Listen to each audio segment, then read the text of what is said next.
Rick, thanks so much for doing this. It's great to have you on the program for the first time, and congratulations on the new gig and coming back to the Peg. Well, thank you very much. Really excited about it and really looking forward to the challenges that ahead. But no, we're very, very excited. I'm very fortunate to be given the opportunity to coach the Winnipeg Jets. Very proud and given that honor of coaching the Winnipeg Jets.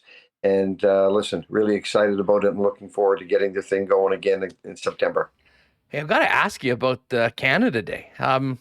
Before we found out that you were going to be the head coach of the Winnipeg Jets, your son Ryan was announced as the assistant GM for the Ottawa Senators. I mean, what were the phone calls and texts like that on both sides of the line?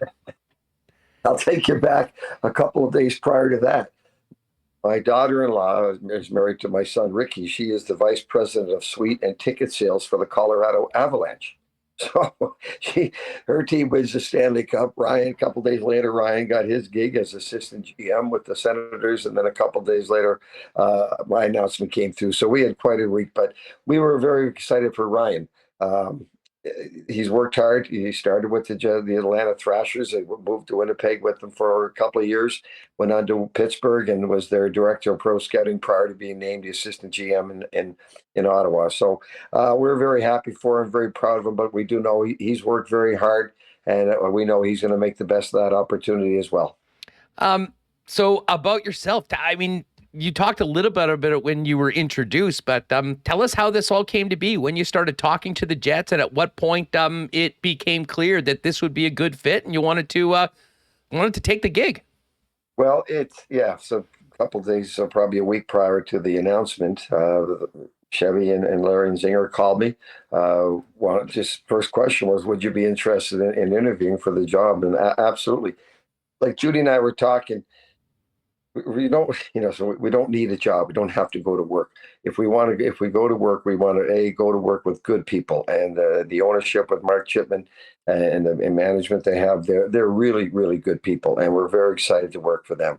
We wanted an opportunity to coach a good team and to have another shot at the cup. And listen, we all know the team had a bad year last year. It just lost its way, as I mentioned earlier. And for whatever reason, but we're going to get that team back on track. But so it kind of fell into place for about a week. We had a 2-hour talk one day. A few days later, they called me back, and we had another couple of hour chat over the phone. And so things went well. I told them what I thought the problems were and the issues that we have to fix going into next season. So anyways, we hit it off, and I was very fortunate because I know there's a lot of great candidates that they interviewed as well. All good coaches, and I know Trotzy turned it down. But for me, looking at it, I know I'm running out of time, and but I want to work with good people, and I want a chance to win, and Winnipeg fit the bill. Rick, you were, of course, in Dallas, so you got a chance to see quite a bit of the Winnipeg Jets in the Central Division. From your perch in Texas, what was your view of the team? And did you have thoughts on maybe why they didn't perform to expectations last season? And the expectations were pretty high for obvious reasons with the talent in that room. Yeah, and listen, every team goes into the season with high expectations. We all do, and as we should. And so it's different. We went in there the last couple of years and was just very impressed with how tough they were to play against. They were on top of you. They were big. They were fast. Wasn't a lot of room out there, and it was just a hard-fought game. Later in the season, we went in this year, and when you're coaching behind the bench, you get a sense of the opposition as well. I mean, you're worried about your own team, obviously, but you're getting a sense of the other team, and are they on top of their game? And I think we caught them. I know we won. We beat them in overtime late, but they just didn't seem to have the same chemistry and the will on the ice that they had previous. And again, for whatever reasons, you move on. But it just wasn't the same team that we played previous. That's basically all I can tell you. But I'm a believer that there's a lot of good talent in that room. And I can tell you, I've talked to every player on this team, and every player on that team is disappointed with the season last year. They're all looking forward to getting back on the ice and proving last year was just a bad year. That's all it was. And they're ready to move on. But what's impressed me a lot has been the attitude of the players. I've had some great talks with Mark Scheifele and Josh Morrissey and Blake Wheeler, and they're all excited to get back at it. Because again, when you're a pro athlete and you have a disappointing year, and you don't live up to expectations, it's a long summer, and it's been a long summer for the players already, and I know they're anxious to get back at it. And again, prove that last year was just what it was a bad year. You know, I mean, when things go wrong the way they did for Winnipeg, I mean, there's all sorts of speculation from fans, from media that sort of comes with the territory in the National Hockey League, Rick. But, you know, we did hear some pretty eye-opening statements from players at the end of the season. And I think it was it was quite obvious that the frustration of losing had gotten to them. How much of that, you know, because you'll hear all sorts of things about, oh, things need to change, the culture. I mean, you know more about what makes a winning culture, what makes a good culture. How much was the frustration at the end of the year, just a dissatisfaction on the performance on the ice? And what, if anything, do you need to do from day one to try to get things back on track when you get the guys here for camp? Well, I think the players themselves know. Again, the culture wasn't where they wanted it, and you can't fix the X and O's and the systems on the ice until you have everyone bought in, until you have everyone dialed in, and everyone's on the same page, and everyone's on this and the same commitment every day. They lost that, and I think they're frustrated with that. So the motivation and the culture change is already taking place. It is because of their disappointment in last year, their disappointment in themselves. They know what better than anyone. Like everyone has their own thoughts and views and opinions, but they're not in the room. Players and coaches have a lot more information than what's going on than anyone else because we're in the room every day. So everyone can have their own opinion. You're going to get it, and you're going to get a whole bunch of different looks at things. But for the most important thing, listen, is this: the players are disappointed in last year. They're frustrated in last year. But the most important, they're ready to move on. They put last year behind them. They know they're a better team. They're anxious to prove they're a better team. They have put last year behind them. And we're going to have a very positive outlook going into camp. It's going to be a tough training camp, and there's no question. We have a lot of work to do. It's not going to be an easy camp. It's not going to be an easy turnaround. The same old cliche, you don't flick a switch and all of a sudden things are going your way. There's a lot of work to be done off the ice before we get on the ice. And we're taking those steps now, as the coaching staff and the players are now. There's communication to make sure that we have their mental focus where it should be prior to going on the ice. We get on the ice, it's going to be a lot of hard work. Rick Bowness, new head coach of the Winnipeg Jets, joining us at Winnipeg Sports Talk. Rick, you know, honestly, even if you weren't with the Jets in this role, I mean, you'd be one of the best persons for me to ask this question to because of your incredible experience coaching in the NHL. But what, in your opinion, makes a great team culture and team chemistry, and what are the foundational pieces of that? I think you have to build like a family. There has to be a family atmosphere. And when you have a family atmosphere, you're caring about your family member. You're caring about your teammate. So when you're caring about your teammate, you're caring about yourself. You're caring about the outcome of the game. So every player I've talked to, and it surprises me that there's been so much negative press on the culture there, because every player I've talked to that's under contract now coming back tells me how close a group it is, right? So they believe, and that's all that matters, that they are a much closer group than people give them credit for, and that there's a much tighter group than people give them credit for. But to answer your question, you got to have that family atmosphere. There's got to be a lot of caring for your teammate. You've got to want to help your teammate. He's got to want to help, take the help so he can get better. But you've got to come to the rink every day in the right frame of mind, the positive frame of mind, ready to work, ready to do whatever it takes for the team to win, whatever it helps your teammates win. But you've got to care an awful lot about each other for that to happen. And from everything I can, no repetitions here, every player seems to think that we're a much closer group than people are giving them credit for. And that's all I need to hear. I don't need to hear all the outside stuff, because again, people aren't in that room. They don't know. But there's been like 6 or 7 weddings. There's been a great turnout from teammates supporting each other. Those are the things you look for that have a family atmosphere attached to it.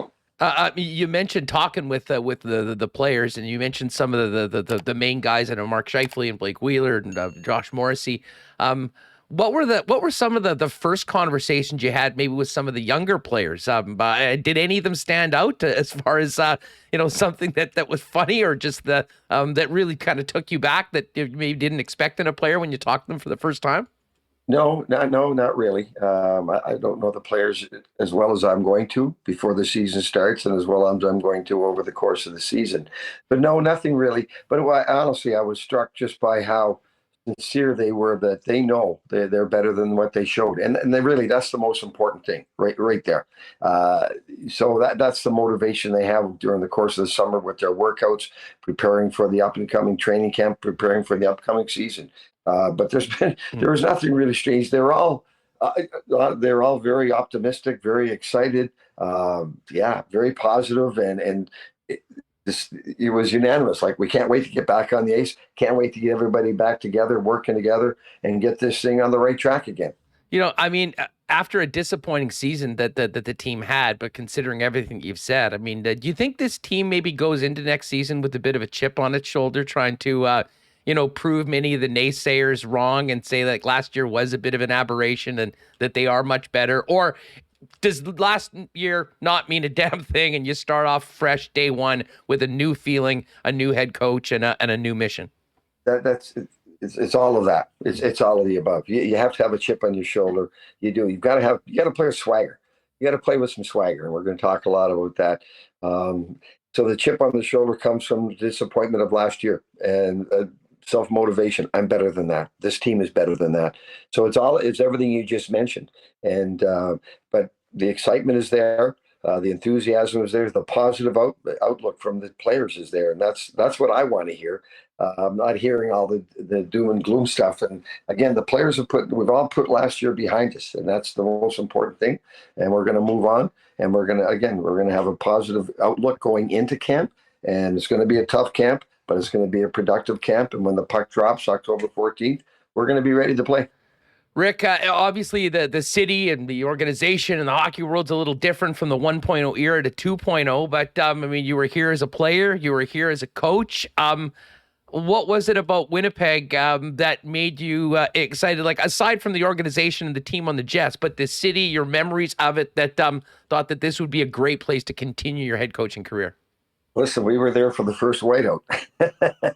And I know we're aging ourselves a little bit there, but I just listen. The old arena in the '80s, man. We had some great we had some great hockey teams. We had a great rivalry with Calgary and Edmonton in those days. We beat Calgary a couple times in the playoffs. We had a tough time with the Oilers, but our players in the '80s, like when we played Edmonton, they played their best hockey. The difference in that with those series was Grant Fuhr, and I ended up working with Grant in Phoenix many years later, and I just kept telling them that you guys had Fuhrs, we didn't have Fuhr. We had a rotation of goalies, but I just remembered how loud the arena was, the passionate following of the team, and we loved that. Listen, at that stage of our lives, our three children were all young. Our daughter was born in Winnipeg, Kristen. She's our token Westerner. The rest of us are all Maritimers. But we all had a great experience living in Winnipeg, and nothing but fond memories. And we had good teams, and had competitive teams. But the fan support, the enthusiasm, you have to love that. And I always talked a lot about this when I left Phoenix. I went to Vancouver. Like in Phoenix, you could lose 10-8 in a row. No one cared. The guys are golfing. No one cares. We went to Vancouver, and right away you felt, okay, we're back in Canada, right? The team means something. The game means something. The league means something. This is important to the city. Mm-hmm. And I know that's the feeling in Winnipeg. The fans, they have tremendous support, tremendous enthusiasm for the team, very passionate following. We had that when we were there before. I know it's there again. And listen, we're all going to look forward to next year for sure. There's been a lot of talk this week, the last couple of weeks, especially with what's happened in Calgary with Johnny Gaudreau leaving and their challenges with Matthew Tkachuk and the challenges of Canadian teams. And I'm just interested in your perspective, Rick, on getting guys here into the Winnipeg Jets that embrace being Winnipeg Jets, that embrace this city, embrace everything that comes with it, which involves, everybody paying attention to the ups and downs of the year? I mean, how important is that, I think, in your opinion, moving forward, to have a group of guys that that really do embrace this city and the opportunity to be playing, albeit in a colder or smaller market, but make the best of it? Hey, it's cold in Minnesota. It's cold in Edmonton. It's cold in Calgary. It's cold in Toronto. Come on. I think there's too much made of that. You know what? The players, I've had 5 or 6 players tell me that. They want players there that are proud to be a Winnipeg Jet, that are proud to represent the city of Winnipeg, province of Manitoba. They want players in that room who want to be there. And 5 or 6 guys came right out and said that. We just want players here that want to be here, and that's all that matters. And then the family, the culture that we talked about, that just takes over automatically. But that's the feeling amongst the players. That's what they want. They want guys and that's everyone I talked to. They want to be there. I didn't have one guy say, I don't want to come back. I want to get traded. Not one person, and not even an inclination of not wanting to be there. Every one of those players that I talked to want to be in Winnipeg, and that's music to my ears. Rick Bowness, new head coach of the Jets, with us here on Winnipeg Sports Talk. So, Rick, you get the gig. You've talked to all the players. Take us behind the scenes. I mean, for a head coach moving from one team to another, what's the checklist for the summer? I mean, what sort of preparation? Are you watching a lot of the games? Is it more working with the new coaching staff, which we'll get to? I mean, or is it more life stuff, like trying to figure out how you're going to get all your stuff to Winnipeg and where you're going to be living and that sort of thing? Well, yeah, we've got that all. We've got that all covered already. So we're all set there. We have our coaching staff put together. It's getting them on the same page. We all have different backgrounds now, and we're all coming. Like Scotty's coming in from Washington. Brad at Lauer I worked with in Tampa, so I know his hockey mind. Marty Johnson's coming in with a great reputation. We're going to get together here in a couple of Zoom calls over the month of August to get everybody on the same page, and with Mark Morrison and his staff with the Moose. So it's all that right now. But sometimes when you're watching the other team, so I could watch. I've looked at enough. From an outside coaching perspective, you don't know, is the player making a mistake or is he doing what he's told to do, right? So you can't. I'm not going to bury myself in the Winnipeg Jets video, because I don't know if that player was doing exactly what he was told to do or was he making a mistake. Unless you're in that room, unless you know what they're being told, it's hard. I've broken down their video of what I think is what they were trying to do. So I get that. I know there's areas that we're going to improve on. We have to improve our defensive play. We have to improve our ability to play as a team without the puck. And we've got a great goaler in Connor, and we're going to do a better job protecting him. So the video that you look at, there's stuff we're going to do that Washington did, that we did in Dallas, that we're going to get together as a staff and come up with the best system suited for the Winnipeg Jets that are going to give us the best opportunity to win. Starts with our goalie. We've got a great goalie. Let's protect them. We don't have to give up as many chances and shots against as they did. And again, is that what they're being told to do? Or players just make mistakes? Who knows? But we're going to fix those issues. There's lots of speed and skill up front. They've got the green light to go, and we'll tie in all the defensive side of the puck when we get the puck, so that we're very dangerous and effective with the puck as well. We've got to make it an exciting team. I just want to ask you about one thing with the kind of the turnover as teams go.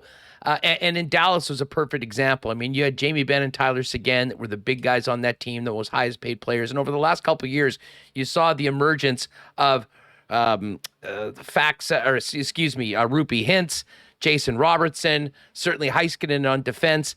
But, hearing Tyler Seguin, who, from the outside we might have seen as taking maybe a diminished role, if you will, speak so highly of you in the environment that you had. How challenging is that to be able to elevate guys, but not at the expense of others, and have everybody buying into the ultimate team goal as the reason for the decisions? The ultimate team player can see who's hot, who's not, who's playing well, who deserves to be out there and who doesn't. when Rupe and Robo and Pavelski's line is playing like as they were, if you're a team guy, you're happy for them and you're happy for your team. And yeah, Jamie and Tyler took a little bit of a backseat. Their minutes were still good. They were still on the power plays and they're playing important minutes, but they were great teammates and they could see the importance of Rupe's line. They were the best line we had. And I was talking to Rupe a lot last summer, like, you're our best player, and you are. And this we could see that 2 years ago, coming out of the bubble. Um, and it was time for him to take charge, take over the team, and he did. And same with Miro. Miro, you're our best defenseman. You got to take over the defensive core, and he did. Robo, he had played 50 games. You were hopeful that all of a sudden things would kick in, and they did. But it was clear to every teammate that we had that they're our best players. It's time for them to take. They're younger, they're faster, they're energized. Let them go and accept your role. So that's come back to the communication from the coaching staff and me in particular. I've got to go to them and explain things to them. But that's that family atmosphere. That's that we're all in. Whether it's I'm first line or second line or third line, we're all in. So that's the atmosphere you want.